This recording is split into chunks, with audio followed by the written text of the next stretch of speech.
Hello everyone, this is Douglas E. Welch and welcome back to another container garden update here for A Gardener's Notebook. What you see here is I had one of these pots left that we picked up at a local yard sale that I've been using for all my containers, and I decided to do a couple things today in preparing this new pot. As you can see, I've included my supplemental watering jug here like I have with all the other containers, basically a juice bottle with holes drilled in the bottom and slow release water on those hottest days of the year.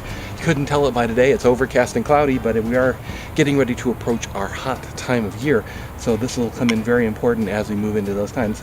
That said, because it is the hotter part of the year, we're moving away from veg a little bit because the veg just doesn't do very well with the heat.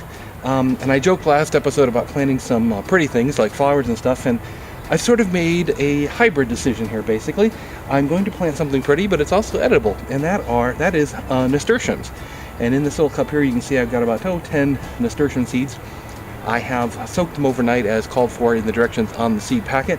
Nasturtiums have a notoriously hard seed coat, and therefore, by soaking them the night before, you hope to get a little better germination. I'm only going to plant 10 in this pot, just around the outside edge. Hopefully they'll kind of drape over the edges. But nothing could be simpler. I mean, planting anything is not that hard, but with these you literally just space them around. In this case, the outside edge of this pot, 4, 5, 6, 7, 8, 9, and 10. And then this is about a ½ inch down, so literally one kind of finger press down into the soil. Like that. That'll make a nice little ring of nasturtium flowers, and then we just cover those up real quickly. And we'll water those in when we're done with the pot here. But that's pretty much all there is to it. Hopefully these are a multicolored nasturtium. Hopefully they'll come up. Both the flowers and the petals, and the leaves, I should say, of a nasturtium are edible in salads and such.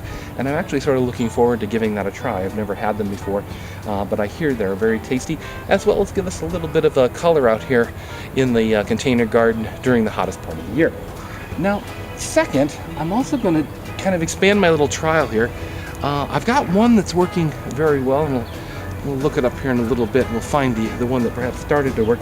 These are the tail ends of lettuce that I used in my salads for lunch this week. These have been soaking in water a little bit, really, because I didn't have the time to get out here and get them into the garden first, but I'm going to show you what I'm going to do with those in just a second. So what we're going to do with these lettuce ends is we're going to try and transplant them. And I've been seeing lots of stuff online about this, and I have one that's sort of taking off into the pot, but one of the things you can do to help improve the chances of these rooting is actually trim off the bottom of the stalk and literally just place it down in the soil and kind of lightly cover it up. By cutting off the end, you're basically removing the callus on the stalk from when it was originally cut, and hopefully opening up the stalk for a little more. I got to come in a little bit on these, right? Because I have to remember I planted the nasturtiums along the outside. They basically it lets the vascular surfaces open back up and hopefully let these root down into this pot. I won't say the success in these is tremendous. You probably maybe 1 out of 3, 1 out of 4 if you're lucky, but it's certainly worth a try. If you have some lettuce cores like this sitting around your house like I do, what's it cost you to spend a few minutes, bring them out into your garden, into your pots, and plop them down and see if they root up. Some people will say, go ahead, and you should probably go ahead and root these in water first. You all know me, I'm the lazy gardener. I'm the gardener by benign neglect. So if these take, I'll be happy. If they don't, I'm not going to worry about it. You saw how little time it took me to get these in here to this pot, and why wouldn't you try it when something like this is so free?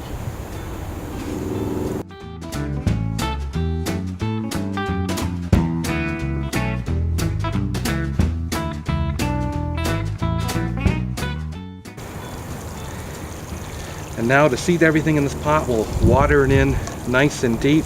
Actually, what I'm going to do too is I'm going to take the rosette off the end of my pot watering can here and simply fill up that center juice bottle as well. Again, there are holes in the bottom of it fairly small holes that will allow the water to slowly progress out into the lower levels of the pot where the roots will eventually be.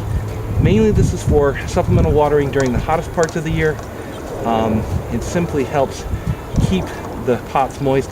They can have a tendency to dry out in the summer. These are not terracotta, they are actually plastic, and so they don't have the issue that terracotta can sometimes have, which is the porous nature that allows the water to evaporate out from the root area of the container. Here in our lettuce pot, I know the evaluation is somewhat anecdotal, but it looks like since I put the worm castings on these pots, things have perked up a little bit. So maybe we were in a situation where there simply weren't enough nutrients in the pot. They needed a little boost. As I said in previous episodes, I'm going to start doing this more frequently, at least once a month, to add some more nutrients back. But the lettuce certainly seems to have come on much more strongly since I added the worm casting top dressing to this pot. The same can be said for this pot with the strawberries and our overwintered kale. This is kale that's now almost a year old at this point. And our new basil that we put in, I guess it's last week or the week before last. Again, it just seems things seem a little perkier, a little more willing to grow. I'm seeing some more seedlings pop up in the soil as well. So it could be the nutrients, it could be that simply the worm casting is holding some more moisture in the pot. We've had a little bit of light rain here, and we've been watering on those days when we don't get any rain. But anecdotally, I like it. I think it's going to be a good thing for the containers, and we'll keep on doing it. And finally, I'm making a pot of soup tonight for dinner, and I'm actually going to come out and I'm going to take a little bit of this fresh parsley off our pot here to put into our soup pot. Dropping a lot of the littler leaves here. I got to grab this. Don't want to lose out on all that goodness. Great thing about parsley, of course, is you can come in and you can just trim the upper leaves, and it's not going to hurt the plant any. It'll continue to come back and to thrive. It might even come back bushier due to its little haircut that it's gotten here. But this will be really nice to basically just drop into the pot today and add some special flavor to our soup. So that's it for this week's container garden update. Thanks for joining us. If you enjoy these videos, please click the like button on YouTube. It really helps us out. It helps other people discover our videos as well. Welcome to all the new subscribers, which may have come in from the Wisconsin Vegetable Gardener update hangout that we did. It was a great hangout, lots of fun, lots of good information was shared. You can find it on the website at douglasewelch.com. If you want to go directly to a gardener's notebook, it's douglasewelch.com/AGN. Thanks for joining us. I really do appreciate it. I'd love to hear what's going on in your garden.